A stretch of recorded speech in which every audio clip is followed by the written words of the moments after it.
Ladies and gentlemen, welcome back to your favorite news review channel. We are back because we love you Very much. and we enjoy being in your presence.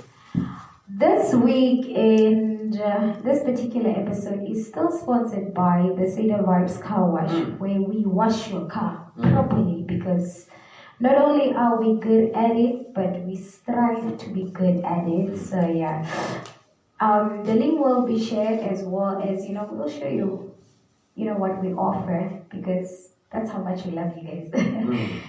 Anyways, this week has been full of news. A lot of news. A lot of gender-based violence, but also a lot of interesting stuff that have been happening in our communities as well as abroad.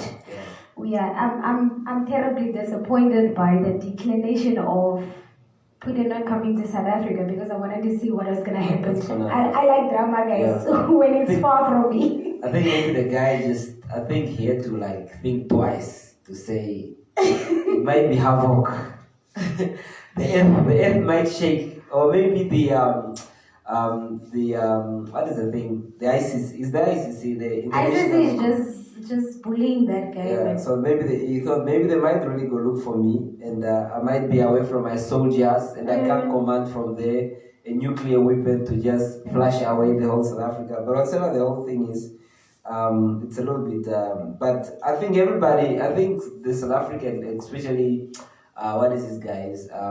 ANC, they were stuffing out their muscles to say the guy can come at any given time. But to say the least, I particularly am very disappointed because, like I said, I wanted some drama. Yeah, to see what is gonna happen, But they avoided the drama, which. And I think also the thing is that they build it up a great anticipation in terms of what can happen. Then all of a sudden they just leave us in the dark. Even as the Namibian nation, we were excited to see because we wanted to see what exactly was going to happen because we know we were trying to send out a couple of parliamentarians and like we told you guys last week, Bernard Swartwe was telling our people to be cautious about the people that are going to be there.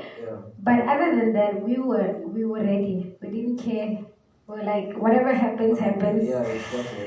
Anyways, we're gonna start off with a couple of news that have been happening. Like I said in the beginning, there has been a lot of gender-based violence that has been reoccurring, as well as old issues that have been recamping. And Namibia is a nation that is of 2.89 million people, but we are also a nation that really does suffer from a lot of gender-based violence and murdering and issues like this. So, a Rehoboth resident whose girlfriend was found stabbed to death in their house about 2 years ago was convicted on a charge of murder in the High Court yesterday. Judge Naomi Shibute found Joanna Stopias, who is 50 years old, guilty on account of murder. For a girl, Miriam Block, who is 28 years old, who was killed on the 1st of July 2021. So also, is the police officer, right? Yeah. I think how many years did he get? Let me quickly check. I don't know. Two other witnesses also, blah, blah, blah, blah.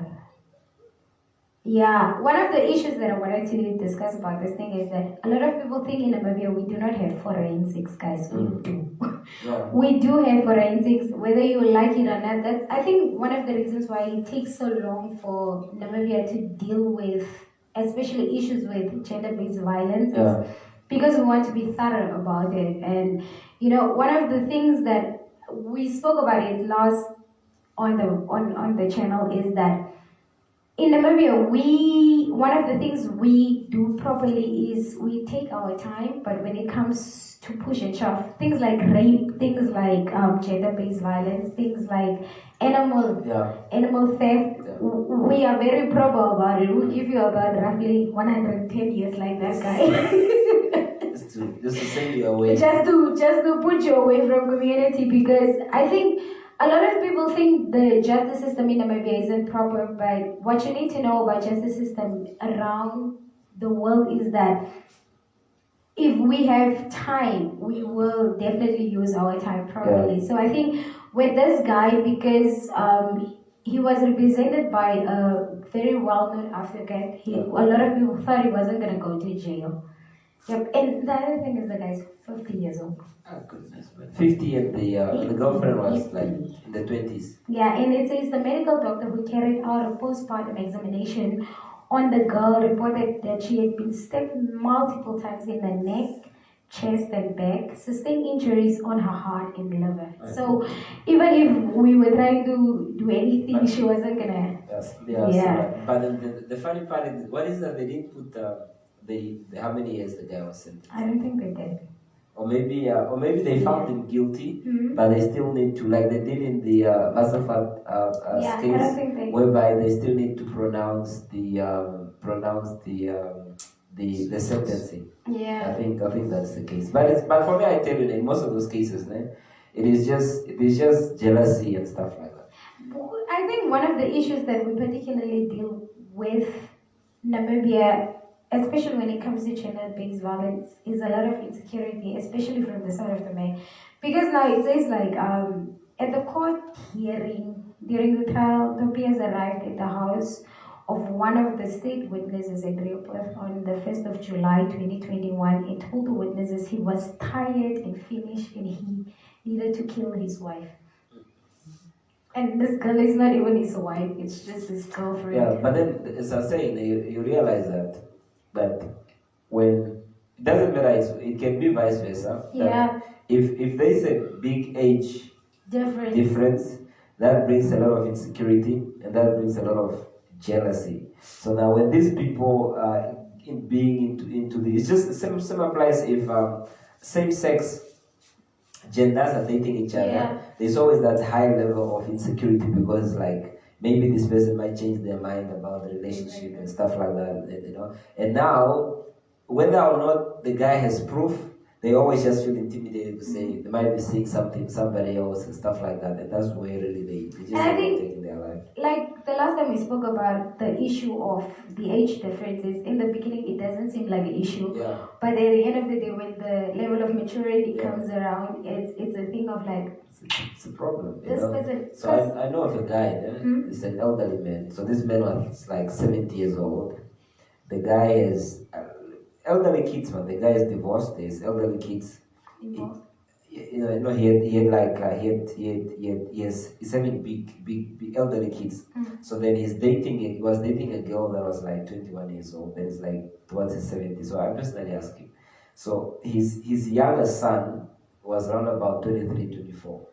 Then I asked him, so now what do you want that guy, to call your daughter? Does he say mama or does he say what? The guy said, that's another story that the next thing so they must call each other whatever they want, And it's so weird, man. But his reasoning there was very fascinating because he's saying, I told the guy, no, man, uncle, man, there are people of your age, or close to your age, maybe 40, 45, 50. Yeah, the guy said, hey, man, that means that no problem. So now the guy doesn't want those things. So then now these youngsters, like if you just say, hey, how do I be do? They can go and stuff like that. Okay. So but what's very fascinating is that the guy doesn't really believe in social media and stuff like that. But he enrolled her in Namcall and bought for her a smartphone. And from time to time they check, like, because she has a child. So then now sometimes the guy will inquire about the child and all that of stuff. Then that brings a problem. With the old man to say, why are you still chatting with the guy if you are with me? Now I'm thinking to myself, how can the 70-year-old guy still have jealousy? Like, this guy is old. But what's very fascinating, the guy is saying, block the old block. It's like, how does he even know about how does he know about blocking? A 70-year-old guy. So the story goes further. The guy later on chased out the lady out of the house. Saying, if that's the case, go stay with your boyfriend and stuff like that. So then he told me, You know, to say, no matter how big they take a comfort, they claim honger. She started begging me and crying and all that was stuff. You know, like, imagine like close to 70 and 21. Yeah, Then, you know, it's just to tell and answer. And the thing is that now, any slight SMS that you see that is improper, and you feel like you own this person because it feels like, okay, the other age, you don't want to be with them, you just want to be with this person. But it's just crazy, man. It's very difficult, especially even with, I think even with trust issues, even in any relationship, we know it's too much. It's a problem.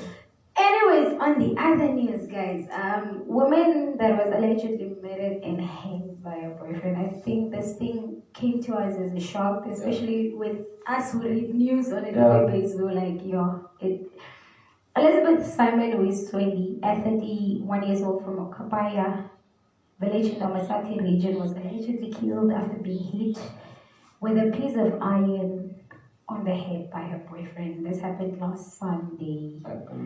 And I think what he did was he killed her and then he hung her. And it's like, sometimes we look at these things and we see them in such a light of like, oh, it's just gender-based violence. But one of the things about gender-based violence that I've seen and experienced in, my friends' lives and, even for me, it's like, it's a circle, it's a cycle. And it's something that has continuously happened, but it's just, especially in our country, it's very... bad. For me, I always say, as long as a guy, because the thing has to have a beginning, it begins somewhere. For me, I believe if a guy has the audacity to insult a lady, then that's already a threat. If a guy has the audacity to push a lady, that is a threat, because you first have to allow one thing, then it goes to another thing, then it goes to another thing. Now, the sad part about it is that with most of the ladies, even if we really sympathize that they lose their life, is that the guy beat you once, he beat you twice, he beat you 3 times. You don't leave. Doctor will say, then now you are left, because now it's like, this guy want to do to you the worst. So if the beating no longer satisfies him, then now the next thing is that, let me just take her life.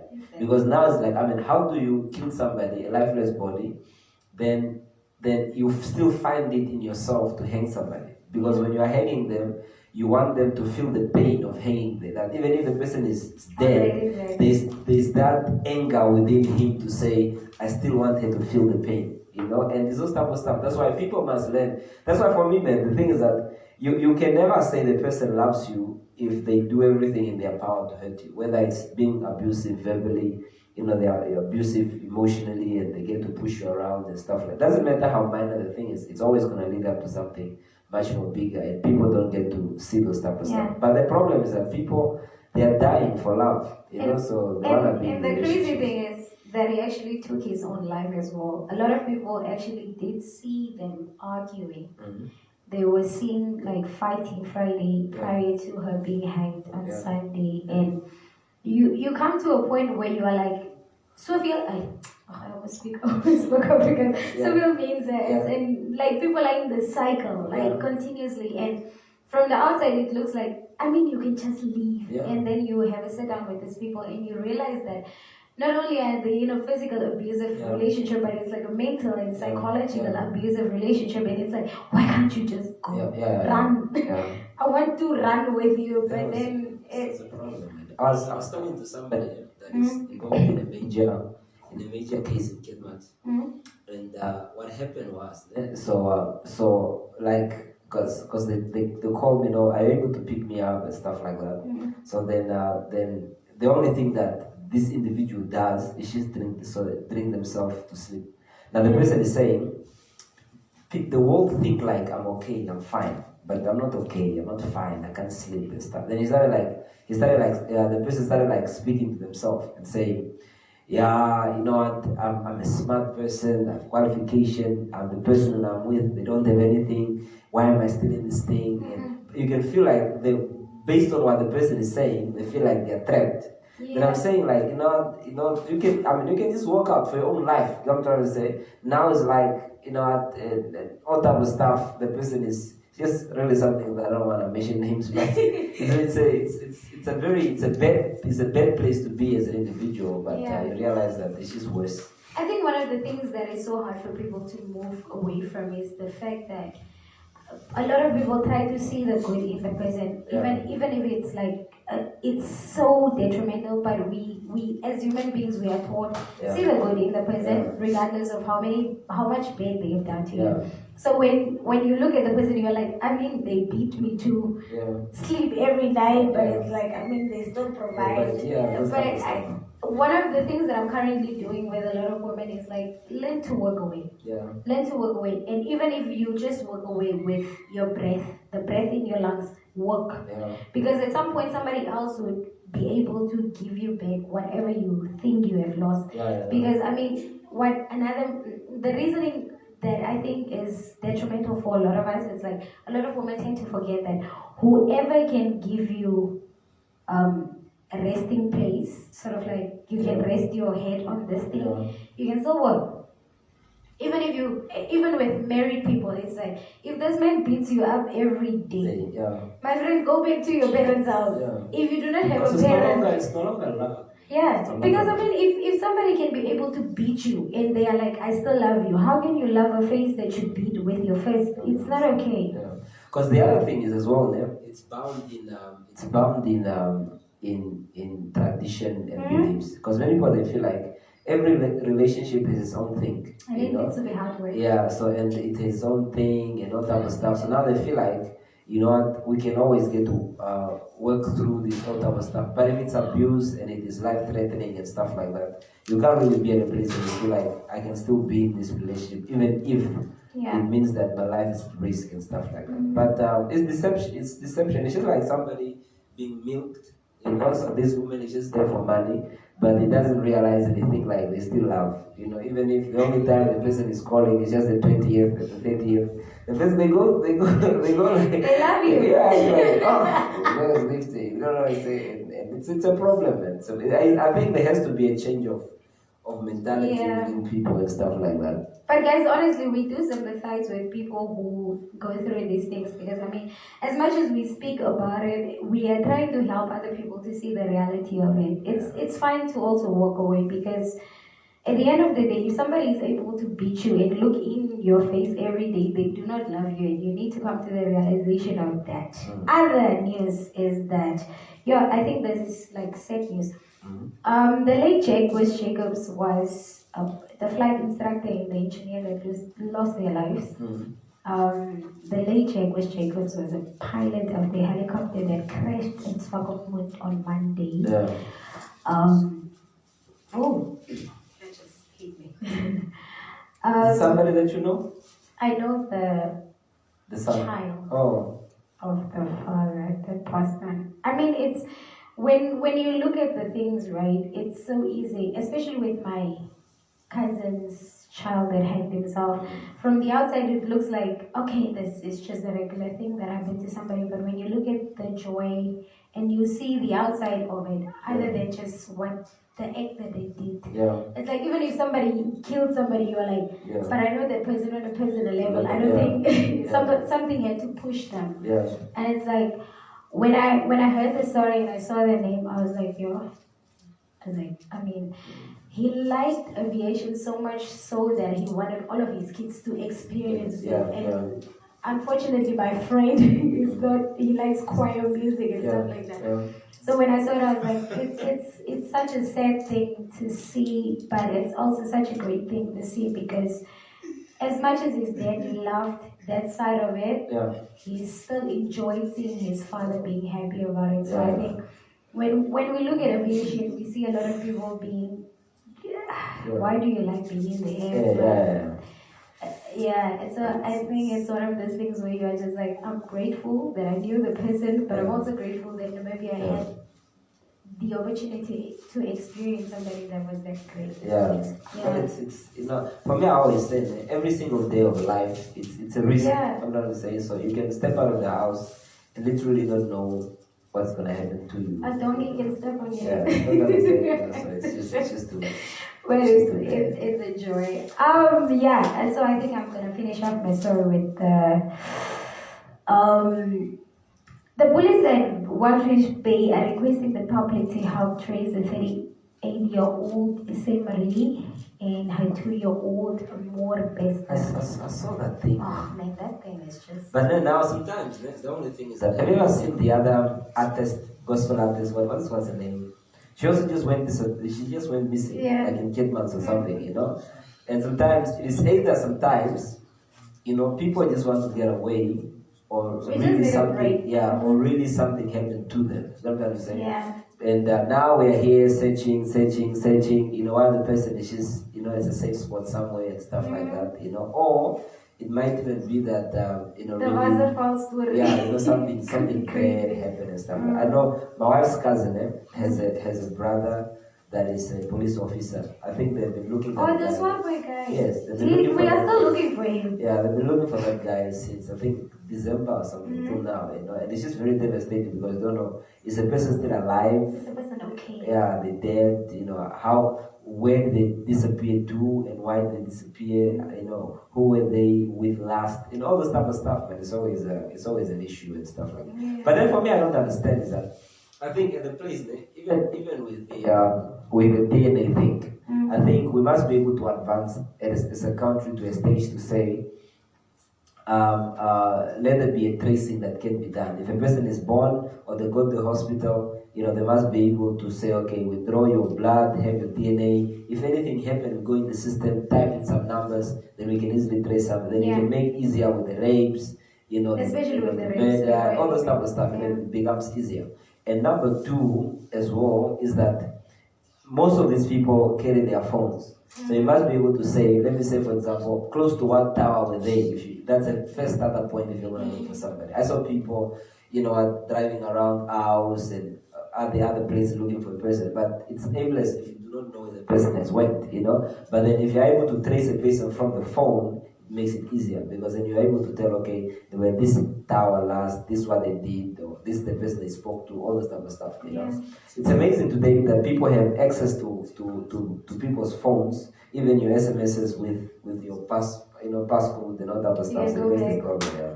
So the other issue that I wanted to raise before we finish as well is that with the killing, man. So in Omsati region, it was reported that a 14-year-old girl took her own life. Oh my goodness. You know, on Wednesday. You know, and this kid, we were 14, there was no suicide note that was left, you know. But I think, man, the only problem is that that's one of the things that I really have that disturbs me is that, like, within the whole educational sector, even with the police, you find like even police officers commit suicide, they do heinous crime and stuff like that. That need to awaken us as a nation and our leaders to an extent to realize that people need to start giving awareness on certain stuff, you know, whether emotions, whether dealing with pressure, stuff about relationship, those wellness stuff, man, that's supposed to be in workplaces. But now you realize that even police officers, I mean, if you have a domestic violence thing going around in your house, who do you go report to? Because now your colleagues is it's a police, you know, you are a police person, but you're going through this type of stuff. So it makes it very much difficult. So if people can think about to say, okay, how can we protect, especially even with kids, and you begin to realize that everybody now is at a vulnerable place. Sometimes even ministers, you know, governors, all type of people, lawyers, you know, all these people, sometimes to the highest person in the office, the president, they got issues. But the problem is that now, the only thing we are taught is that stuff it out, and when you can no longer tough it out, then it becomes a problem. And then when you take life, like anything into your own hands, it becomes a problem. It becomes a problem, I'm gonna say, you know, and because I think to a certain extent is that people just need to be conscious that it's okay not to be okay. You know what I'm saying? Not everything about you need to be perfect. Exactly. Not everything about you need to go the way that you want. The same applies with marriage. You might want the marriage to work, but if another person doesn't want it to work, then it's out of your hands. It comes, you know what I'm saying? You know, all type of stuff. People lose their jobs and things like that. Business doesn't go well. Now, all of that pressure begin to mount up in people. And now it's like, and sometimes you ask yourself, a 14-year-old girl, is it because there's pressure at home? Is it the school thing? Is it the house thing? Now, and we are living in a society whereby parents never find the time to speak to kids. They don't even know what is happening. Yeah, what's happening. When you tell a parent, they go like, really? Yeah, they seem happy at home. It's just one of those things, man. That it just makes me very very angry. And the other issue is the girl that got expelled because of a TikTok video. They wrote like she appeared. Appeared. But I saw that thing. I think we need to put it up there. That girl was singing serious show. What was that song? I think it's Yeah, something. And I think the song went viral after that video. Yeah, and I think it's just the social media thing that just sparked the whole thing. Was it TikTok or? It was TikTok. Yeah, so she made and she had glasses on her thing when she sings. And she was having something in her glass. But one of the beautiful things that I saw during that was like a lot of Namibians that wear uniform. Yeah. Like a lot of people that wear uniform. Regardless whether we know what was in the glass, a lot of people were like, I mean, you cannot expel somebody based on appearance. And I was like, somebody wrote like, maybe she was just in a hebical era. Yeah. We don't know. Stuff. But also that's the thing is that people need to realize that once you're on duty in uniform, you are not yourself, you are owned. You belong to someone else. The oath we say is that for Namibia. Yeah. That's the thing. So you got to. I cannot say it now, but some other video I would gladly. So those are certain things. People don't understand that, and once you don't understand that, it makes it very much difficult. Especially when the flag is on somewhere, on anything you're wearing. Even if the police officer is your father, your brother, as long as that man has the hat on or the woman has the hat on, they need to take it off and speak to you from a distance, regardless of whatever. Because one of the things that we need to realize about our nation or any nation in the world is that the flag represents something major. The flag represents your whole country and every single mission and vision that the country has. And now when we talk about the police officers, there is a certain oath or any civilian, to any civilian, there is a oath, even it's something that you have to do until you die. That's why people, even if you are no longer a teacher, they're like, you're thrown in because of the pride that is in that thing that you do. So it's crazy. So now that girl was going on, man, singing and all type of stuff, Our favorite, what is the other thing? Former mayor of where? Vanduk. That is the guy. What is it? Joba Mupanta was telling the Namibian nation, tell the girl to call me. Oh, such a sort of thing. Because the thing is that in law, there are a lot of loopholes. Because that's why you see when somebody bumps, they run away and they wait for the police to come to their house. Exactly. Especially if the person was intoxicated, then the alcohol goes out and say, no, I was just afraid and I went out. You know what I'm saying? So, even in her case, so if they get to her, it's like, no, that was just because the thing looks black. It might be like I was drinking coke, I was excited and all that good stuff and so on. I saw a guy in SA today. She appeared in court. So this guy, he's allegedly on the basis in the court that he shot 7 of his family members. And the guy is in the court there, and the guy is 7 of them with the gun. It was even Christmas.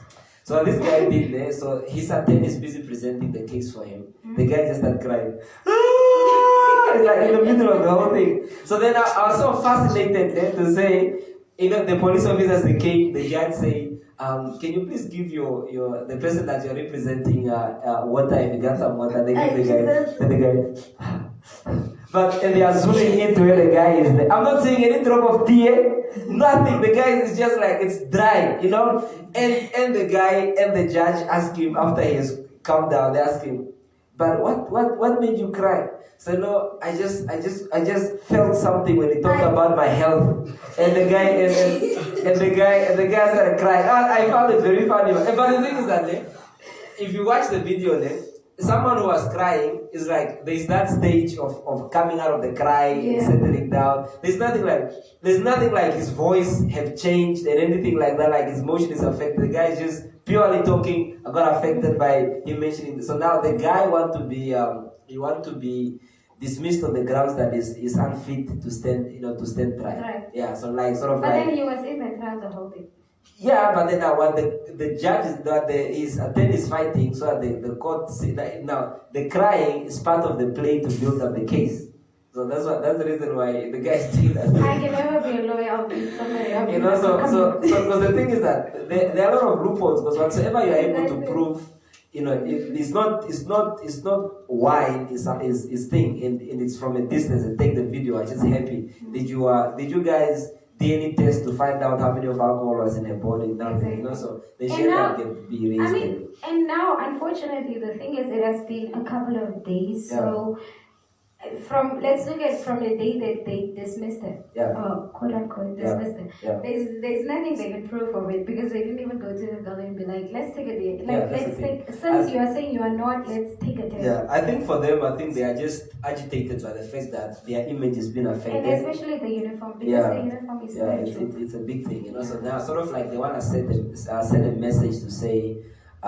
This I thing think was the not messaging done. was the messaging was definitely and I think for everybody else, there's a guy here in Kitman, a traffic officer, but the guy he was removed or something else, not for that. So the guy recorded him playing house music. The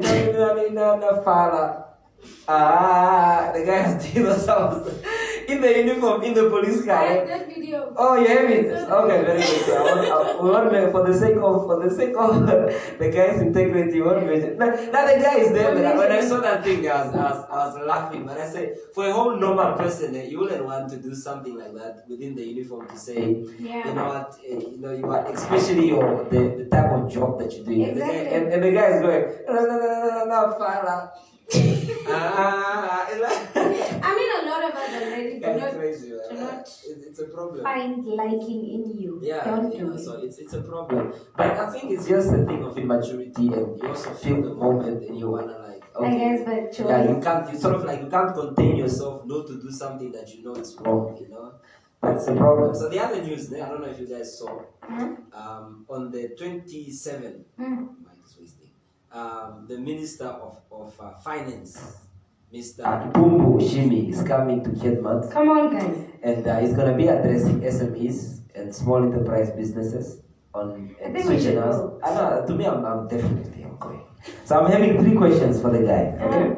So there's. Don't ask them. But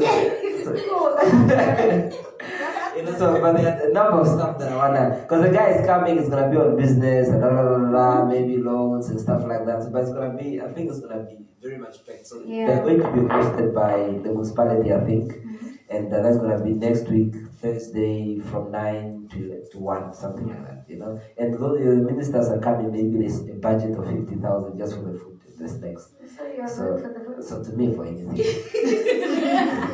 Food is important. Other things are important. What do you think? And stuff. But those are certain things. But at least for me, it's fine that they get to make the effort to come down, want to disseminate information and stuff like that. So it's a beautiful thing. I think in the moment we can also put up the other grant that they are having for this environment thing. I'll send you. Okay. But I think one of the things that we need to, as young people, I think we always speak about it, is that a lot of young people are always striving for academic stuff. But we need to start striving for things that are business-wise, because whether we like it or not, our economy is going towards that way. It's bad, guys. If you want to provide for your family, start a business. I was talking to somebody. I was talking to somebody. She's doing geology at UNAM. No, it was not. That was like other people. So then the other ones were traveling. I think they came for something. So then we were busy talking. But I was saying, so imagine now, studying for, maybe you want to become a teacher. It's roughly like 3-4 years. Okay. So 3 and 4 years. 3 and 4 years. Okay, so imagine like now you take that, then the person finishes, their salary is gonna be like anything from 12 to 15,000. 16. Okay, cool. Now you build it in 4 years. If you just put your mind to build a business, okay, you can easily make a turnover maybe of, if it's really going well, maybe 20, 30. Then it's sort of like, let me say, if you can say, okay, I can build a business from the 2nd, 3rd year, I can maybe make like 20 grand every month, 30, whatsoever the whole thing is. Then you are much more better off than the person that spent 3 years to go study and then start earning the 12 to the 16,000 every month, But I think to a high extent, it's just a mentality thing, because the only thing about a fixed job, maybe the only difference between an Medical entrepreneur, those medical aid, the pension and stuff like that. But if you're smart enough, you can source those things by yourself within private companies and stuff like that, and just do the stuff. Generally, because I think things like Old Mutual, iWise, all of those things offer medical aid even cheaper than the ones that because the thing is that if you have to look at 3 years, what you can do in terms of building a sustainable business in 3 years. What I'm trying to say, you can easily pull something off if you are really determined. What I'm trying to say. I saw a guy now. I just screen through his things from time to time. This guy that is doing the podcast, McG, they've reached 1 million subscribers. Yeah. The guy has made his own grandeur, his own wine, his own gin, and the milestone for that gin. And I know it's something for people that drink alcohol, maybe they will find pleasure. But the whole milestone into that thing is that the guy has now settled the spot with Pick and Pay throughout whole South Africa to sell his gin. You know what I'm saying? Things like that. There's this lady, what is her name? Mashule, what is her name? She does this financial planning. She advises people on finance and stuff like that. She has her own beauty products. So then and I think that's the space that we need to be going as Namibians, as young people, to say, what in the shelves or what within our country belongs to us. Yeah. What am I producing? But now is that everybody, they're just there, so very, like it's the white collar jobs. I need to be it's like I need to be a nurse, I need to be a doctor, I need to be a nurse, I need to be a doctor, I need to be a teacher, because we are raised in such an atmosphere that you are supposed to go down with a pension, and which means you work your whole life for somebody else. Like somebody said something like, your 9 to 5, or rather if you're a teacher, your 8 to 10, 8 to 1 is somebody else's passive income, whether you like it or not. Because now, what you would never work yourself to the bone for yourself, but you do it for other people without knowing, because your reasoning is that this thing is bringing you something, but it doesn't actually bring you anything. Yeah, it's a mentality. When you think about somebody earning like 3,000 per month, for example, I can sell 2 phones in maybe a week's time and make that 3,000. And someone is killing themselves to go for 25 days. That is sad. And you wake up, you don't want to go. And that person mistreats you. They don't treat you like the queen, the king that is supposed. Don't dignity, nothing, and stuff like that. So I think to a certain extent it has to be something that affects our mental to do certain stuff and just be creative and so on and so on. But that's where we are. And the things that now everybody wants to be employed, and people fail to understand that the company that you want to go in, whether it's Old Mutual, whether it is whatever company it is, somebody created it, they started it, Somebody's passive income. Yeah, that's what I'm saying. And in fact, let me say the lawyers, so that guy, it might just be like these guys, they do like divorce cases. On one person, you pay like 20,000.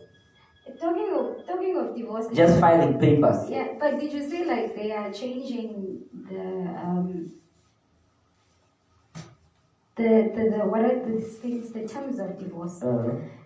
I am for it actually, genuinely, because I mean, even if you're not married to somebody but you're living with that person for 10 years, which is not something to do, as long as you are able to get something out of the relationship, I'm for it. Because last week we reported on the issue of the guy the woman who was divorced, like who was separated for 20 years, but the person still got like half of whatever the other person worked for.